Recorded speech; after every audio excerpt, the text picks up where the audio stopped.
bon hein. Bon bah merci d'accepter de participer. C'est quoi ton pseudo ou si tu veux t'en donner un Moi non, je reste anonyme. Allez tu restes anonyme, ça me va. Alors pourquoi vous êtes là tous les deux et toi en particulier? Eh ben écoute, on est ici pour représenter notre pays, donc l'Occitanie. Ouais. Aujourd'hui on voit bien que l'État français dans l'Union Européenne arrive à ses limites. Et que bon, voilà, il faut conscientiser notre peuple voilà, sur ce qu'il est, c'est-à-dire le peuple occitan. Regagner des droits nationaux et culturels, le droit de parler la langue, de l'utiliser. Ouais, et le droit à l'autodétermination aussi. Voilà, c'est pour ça qu'on est là, pour représenter tout À l'autodétermination totale du coup? Eh bien, autant qu'on peut gagner. Aujourd'hui, on en est très loin. Ah oui, oui. Déjà, quand on voit qu'aujourd'hui, il y a environ 7% d'Occitans qui parlent occitan, c'est une honte complète, quoi. Et il y a une politique derrière d'ethnocide, derrière que l'État français exerce depuis la Révolution française, puis même avant. Mais c'est vraiment compliqué, c'est partout dans tous les pays de l'État français. Okay. Soit en Bretagne, en Corse, on voit bien, il y a eu des résistances. Moi, en Lorraine, pareil, hein. Je suis lorrain à la base et quand tu dis 7%, je pense qu'on n'est pas très loin, pareil, sur le patrimoine. Pas plus de 7% qui parlent le lorrain, le vrai, en tout cas, parce qu'il y a un lorrain où c'est juste un mélange avec de l'allemand. Mais bon, ça, c'est juste les gens qui sont frontaliers, on va dire plus. Ouais, voilà. Et du coup, vous avez quoi? Vous êtes dans un mouvement, vous êtes indépendant, vous avez quel âge par exemple? Parce que vous avez l'air nous on est jeunes à la vingtaine là. Ouais. Voilà. Après un mouvement, nous on aime bien le Front Populaire pour la République Occitane, le FPRO qui s'est créé avec les Gilets jaunes. D'accord. Voilà, moi avec les Gilets jaunes. Vous êtes politisé quand même vachement jeune. Ouais. Parce que moi j'ai commencé il y a quelques années maintenant, mais j'ai 27 ans. Vous, à 20 ans, vous êtes déjà en train de manifester avec des drapeaux, vous avez déjà votre cause. C'est cool, c'est vraiment...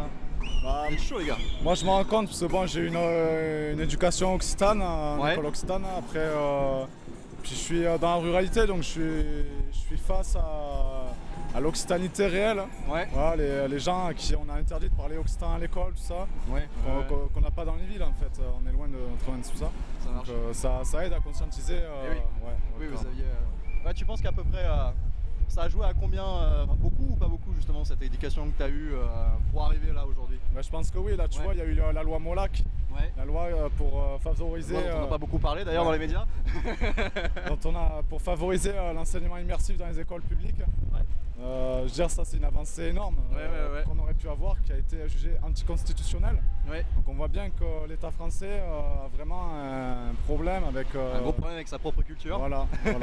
Sa propre diversité aussi. C'est ça qui est dommage, parce qu'en soi, une France où on a de l'autonomie, où on est chacun reconnu pour ce qu'on est, ça pourrait marcher, mais quand on voit que sous la monarchie, sous la République, c'est toujours le même bordel. Finalement, donc vous êtes pour un changement de paradigme complet. On arrête la démocratie, on arrête la République telle qu'elle est maintenant. La République française en tout cas, pour instaurer. Plus pour un truc plus fragmenté avec... le truc c'est que l'Occitanie c'est déjà une diversité de pays. La Gascogne, Languedoc, la Provence. Donc ça favorise une organisation beaucoup plus décentralisée. Coopérative un petit peu aussi. Plus autonome aussi. Donc déjà il y a le terreau pour former, pour une idéologie politique assez libertaire pour l'autogestion. Après, Et donc ça, vous l'envisagez comme une réponse au pass sanitaire par exemple ou pas du tout? Le pass sanitaire, c'est outre le pass sanitaire, je veux dire, là on est contre l'État français, il y a la réforme des retraites qui a repris. Enfin, on est contre l'Union Européenne, parce que finalement c'est aussi cette organisation-là qui... Tu vois, mon drapeau il est là, moi là. C'est la croix de résistance Lorraine. Donc du coup, vous n'êtes pas spécialement contre le pass... Enfin, vous n'êtes pas là pour contre le pass sanitaire, c'est quelque chose de beaucoup plus global. En tout cas, moi déjà je suis contre le pass sanitaire, je suis aussi contre le vaccin, mais je suis pas là juste pour ça, je suis là contre... C'est beaucoup plus large. Non mais c'est cool qu'à 20 ans vous ayez déjà... Mais l'indépendantisme c'est une réponse à ça, c'est-à-dire si aujourd'hui à Toulouse il y a 10 000 personnes qui revendiquent le droit à l'autodétermination, au lieu de revendiquer la liberté de je sais pas quoi, je veux te dire, ça aura une autre gueule dans les médias, au niveau... Enfin, je veux dire, au niveau conscience, quoi, c'est fou. Et je comprends pas qu'on n'arrive pas à transformer tout ce mouvement-là en mouvement d'organisation, quoi. C'est fou, quoi. C'est fou. C'est vachement... c'est vachement individualiste, tu vois, se réclamer la liberté d'aller au resto, je sais pas quoi. C'est fou quoi, c'est fou. D'ailleurs, t'as dit que t'étais contre le vaccin, qu'est-ce que t'entends par là? T'es contre le forçage de la vaccination? Ouais. Ou t'es contre carrément même la production de vaccins dans des conditions... Bah, le truc c'est que le vaccin tel qu'il a été produit, tu vois, il sert pas à nos intérêts, tu vois. Non. Et, ok.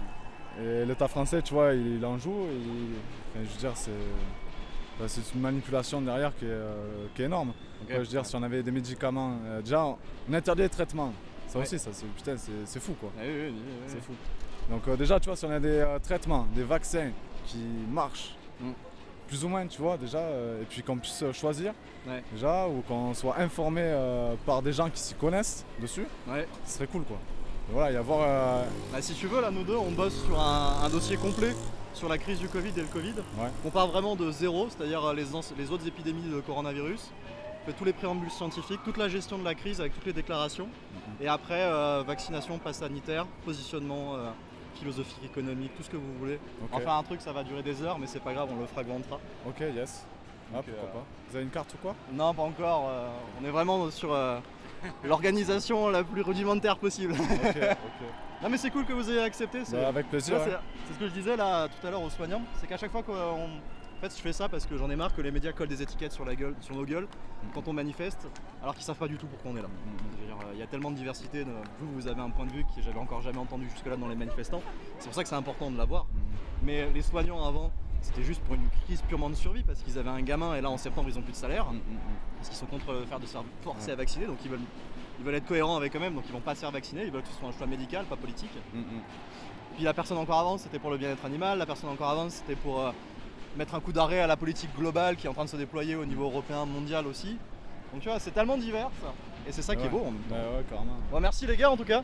Un bel plaisir. Et puis continuez, vous êtes sur le bon chemin. J'aurais bien aimé en être à votre point quand j'étais à votre âge. Tu peux toujours nous rejoindre maintenant. Non mais c'est-à-dire que j'ai 7 ans de retard quoi. Parce que moi à votre âge j'étais collé sur les bancs d'une école à apprendre des maths et de la physique. Alors je dis pas que ça m'a pas servi, mais a posteriori j'aurais peut-être préféré faire un peu plus d'autres choses à côté. Ouais, t'as quand même quelques années devant toi. Ouais, là c'est large. Puis là on va vivre les instants les plus intéressants du monde là. Ouais, je pense qu'on est mal barré, On est mal barré, mais ça va être excitant, ça va être vivant, ça va être. Puis au pire, si tout s'effondre, on aura essayé. Je sais pas comment est-ce qu'on va raconter ça un jour dans un livre d'histoire là, dans 150 ans. C'est pour ça que je fais ça, tu vois. C'est pour qu'un jour il y a un connard qui rallume internet, il retrouve les interviews des gens qui étaient là en août 2021 à Toulouse sous le cagnard, parce que là il fait 36 putains de degrés, crève de chaud. Bon bah allez. Bonne manif les gars, merci beaucoup. bien, à toi aussi.